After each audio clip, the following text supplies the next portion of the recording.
카르마 그리고 무집착. 우리가 일상생활에서 무심코 한 행동, 말, 생각들이 카르마로 응축되어 우주의 한 공간에 저장된다. 그리고 언젠가 되어질지 모르는 환생의 날에 다시 발현한다는 법칙이다. 그러면 카르마의 법칙이 왜 존재하는가?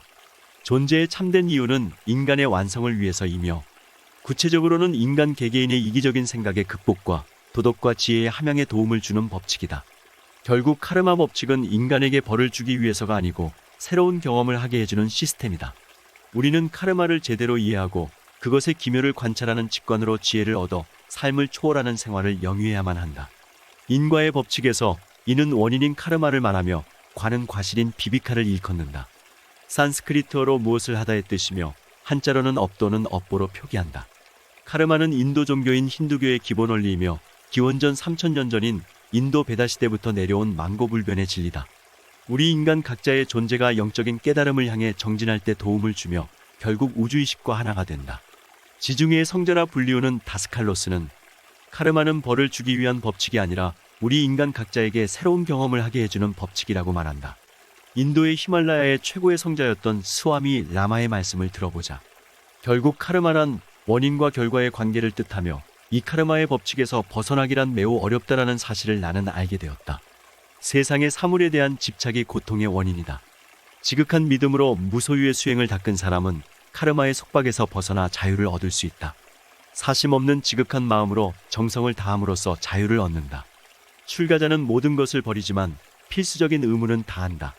세속에 남아 가업에 종사하는 사람도 그들의 필수적인 의무는 해야 한다. 자신이 한 행위의 결과에 얽매여 이기적이 되는 사람은 스스로 많은 장애를 만들어낸다. 그런 사람이 스스로 만든 속박에서 벗어나기란 쉬운 일이 아니다. 집착과 소유욕을 버리지 않으면 출가자의 길은 비참해진다. 또한 제가자도 무집착행을 닦지 않고 이기심과 소유욕만 키워간다면 많은 고통이 따를 것이다. 무집착, 그 하나에서 전체를 본다. 남에게 무언가를 나누어 주거나 또는 무언가를 받을 때 참 기분이 좋습니다. 줄 때도 기분이 좋고 받을 때도 기분이 좋습니다. 그런데 주었을 때 좋은 기분하고 받았을 때 좋은 기분은 좀 다릅니다. 주었을 때 기분이 좋은 이유는 무엇일까요? 무언가를 남에게 주게 되면 내 것이 소멸되기 때문에 괴로워야 할 텐데 좋은 것은 무엇 때문입니까? 그것은 우리 안에 참나, 다시 말해 온 우주법계에 참 성품이 둘이 아닌 하나로서, 즉 대하로서 존재하기 때문입니다. 주는 자도 받는 자도 주는 것 또한 모두가 하나의 성품이므로 무엇을 주고받고도 없이 그냥 좋은 것입니다. 즉 주었을 때 좋은 기분은 가만히 살펴보면 근원적인 기쁨이라고 할 수 있고, 받았을 때 좋은 기분은 보통 세속적인 기쁨이라고 할 수 있습니다. 받았을 때는 내 것이 늘어나는 것이니까 기분이 좋고 들뜨는 기쁨이지만 주었을 때의 기쁨은 그저 담담하고 막습니다. 다시 말하면 주었을 때 우리는 기쁨을 느낍니다. 근원적인 내적인 기쁨을 느끼는 것입니다. 주었을 때 좀 더 본질적인 마음자리를 느끼게 됩니다. 이것이 우리가 베풀고 보시를 해야 하는 이유입니다. 보시가 단순한 복을 짓는 일을 뛰어넘어 깨달음의 씨앗이 되는 이유인 것입니다. 보시를 했을 때 그 베품의 행위로 인해 기쁨을 느낄 때 우리가 내 본래 자리인 참 성품과 하나됨을 아주 미세하게나마 느낄 수 있는 순간인 것입니다. 물론 주고 나서 혹은 베풀고 나서 좋은 느낌이 아닌 싫은 느낌이 들 수도 있습니다.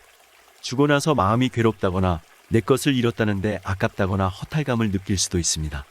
그것은 집착이 남아있기 때문입니다. 집착이 남아있는 베품은 기쁠 수가 없습니다. 참된 베품은 집착이 없는 데서 옵니다. 베품이야말로 무집착의 온전한 실천입니다. 집착하지 않아야 맑게 베풀 수 있고 또한 베풀었을 때 집착을 버릴 수 있습니다. 좀 단정적으로 말하면 베푸는 것이 집착하지 않는 것입니다. 무집착이야말로 모든 중생들의 괴로움을 풀어줄 수 있는 해답입니다. 괴로움의 씨앗은 집착이고 집착을 놓아야 평화롭고 행복한 삶을 살 수 있으며 바로 그 집착을 놓으려면 베풀어야 합니다. 집착을 놓는 것이 모든 수행의 핵심입니다. 집착을 버리는 것이 마음을 비우는 것이고 공으로 나아가는 길이며 반야 지혜를 얻는 깨달음의 길입니다. 지혜가 무집착이고 무집착이 보시이며 보시가 복덕이니 이넷은 하나로 귀일합니다. 그렇기 때문에 보시와 지혜는 하나일 수 있는 것입니다. 복과 지혜가 수레의 양바퀴입니다. 이것을 조금 달리 말하면 집착 없는 행위야말로 진정한 베품의 행위입니다. 집착 없이 일을 할 때 그 일은 복덕을 넓히며 지혜를 함양시켜줍니다. 집착 없이 자식을 낳아 기르고, 집착 없이 회사에서 일을 하고, 집착 없이 사랑을 하며, 집착 없이 수행을 하고, 집착 없이 출가를 하고, 또 결혼을 하고, 집착 없이 길을 거닐었을 때, 집착 없이 삶의 길을 걷고 있을 때, 다시 말하면 함이 없이 무엇이든 행하고 있을 때 그 걸음걸음은 그대로 지혜가 되고 복이 됩니다.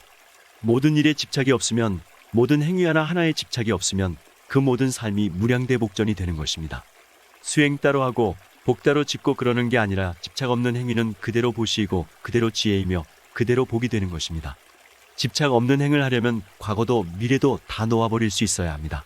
과거를 기억은 할지언정 연연해 하거나 붙잡고 늘어질 것은 없고 미래를 계획은 할지언정 연연해 하거나 집착할 것은 없는 것입니다. 과거나 미래에 대한 마음이 정그렇기에 집착 없는 행은 오직 지금 이 순간에 존재함으로써 얻을 수 있습니다.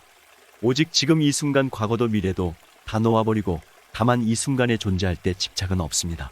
지금 이 순간에 깨어있을 때 나도 없고 남도 없고 아무도 없는 텅 빈 공만이 남습니다. 그랬을 때는 줘도 준 것이 아니고 받아도 받은 것이 아니며 주고받은 것 또한 공한 삼륜청정의 보시가 이루어지는 것입니다.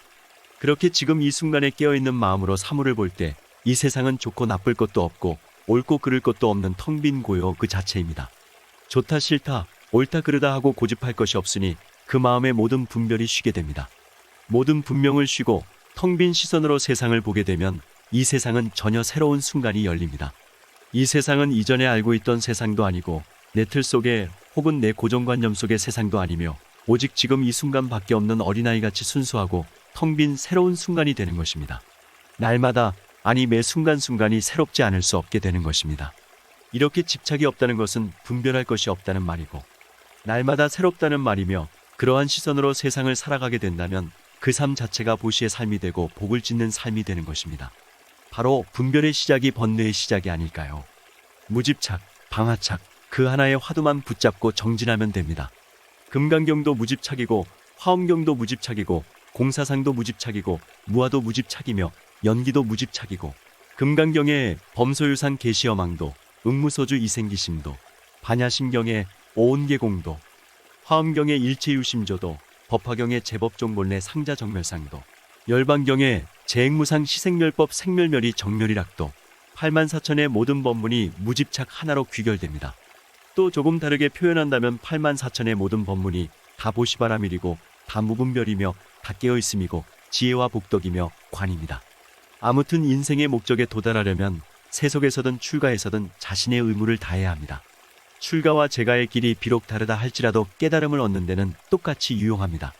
다만 다른 점은 하나는 희생을 통한 길이고 하나는 정복을 통한 길입니다. 카르마의 법칙은 모든 사람에게 적용됩니다. 과거의 행, 즉 삼스카라는 의지의 힘은 무의식 깊은 곳에 뿌리를 내리고 있다. 이러한 삼스카라는 여러 가지 상념을 불러일으키면서 말과 행동을 통해 스스로를 표현한다. 지혜와 무집착에 불러 삼스카라를 태워버리는 사람은 삼스카라가 만든 속박에서 자유로워진다.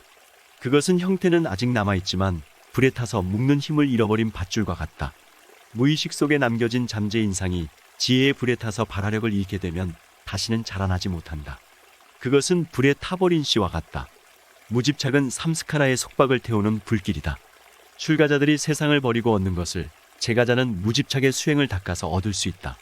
출가자는 세속을 떠나 깨달음을 얻지만 제가자는 세속에 살면서 깨달음을 얻는다. 무집착은 무관심이나 사랑 없음이 아니다. 사랑과 무집착은 하나다. 무집착은 자유를 주지만 집착은 속박을 준다. 무집착을 통해 제가자가 삶의 목적을 깨닫고 사심없이 자기 의무를 행한다면 그 자체가 깨달음을 얻는 수단이 되는 것이다. 출가자는 삶의 목적을 끊임없이 되새기면서 깨달음을 얻는다. 무집착과 세속적인 것의 포기는 의식을 확장시킨다. 자신의 의식을 활짝 열어 우주의식과 하나가 되는 것을 배우게 될 때 비로소 카르마의 작용으로부터 벗어나게 되며 완전한 자유에 이르게 된다. 즉, 대자유를 얻는 길이다. 이와 같이 깨달음을 얻은 이는 다른 사람들에게 자유의 길을 보여줄 수 있는 힘을 가지게 된다. 제가자로 있든지 출가자로 있든지 간에 그는 카르마의 과보로 인해 생기는 질병도 치유할 수 있다. 또한 그는 다른 사람의 카르마로부터 일어나는 과보에 물들지 않고 우뚝 설 수 있다. 진정한 스승은 자기 자신을 넘어서서 세상 속에서 자유롭게 움직인다. 도공이 도자기를 완성한 뒤에도 한동안 물레는 돌아가지만 그것은 도자기를 만들기 위해 도는 것이 아니다. 자유로운 영혼도 생의 수레바퀴는 여전히 돌아가지만 더 이상 카르마가 그를 구속하지는 않는다. 그의 행위는 행위 없는 행위라 할 수 있다. 그런 위대한 스승이 이끌어줄 때 제자들은 어렵지 않게 깨달음의 길을 갈 수 있으며 언젠가는 그 또한 절대 자유, 즉 대자유를 얻게 될 것이다. 그리고 나는 바밖의 사람들을 치유하는 능력에 대해 말해 달라고 했다. 치유에는 육체적, 심리적, 영적인 세 가지의 단계가 있는데 영적인 힘을 가진 사람은 세 가지 단계 모두로 사람을 치유할 수 있다. 하지만 다른 사람을 치유하는 것을 직업으로 삼고자 한다면 그의 마음과 의지는 다시 세속적인 방향으로 흐르게 된다. 속되고 산란한 마음은 다른 사람을 치유하는 데 합당치 않다. 사심이 들어가는 순간 마음은 저급한 곳으로 흐르게 된다. 영적 치유력을 잘못 사용하면 2차 샥티라고 하는 의지의 힘 자체가 약화된다. 위대한 성자나 깨달은 사람들은 언제나 모든 힘은 신에게서 오는 것이라고 말하고 있다. 그들은 단지 신의 도구일 뿐이다. 사람들은 모두 스스로를 치유할 수 있는 힘을 지니고 있다. 치유의 에너지는 모든 사람의 가슴으로부터 끊임없이 흘러나오고 있다. 의지의 힘을 바르게 사용하면 치유의 에너지를 몸이나 마음의 환부로 보낼 수 있다.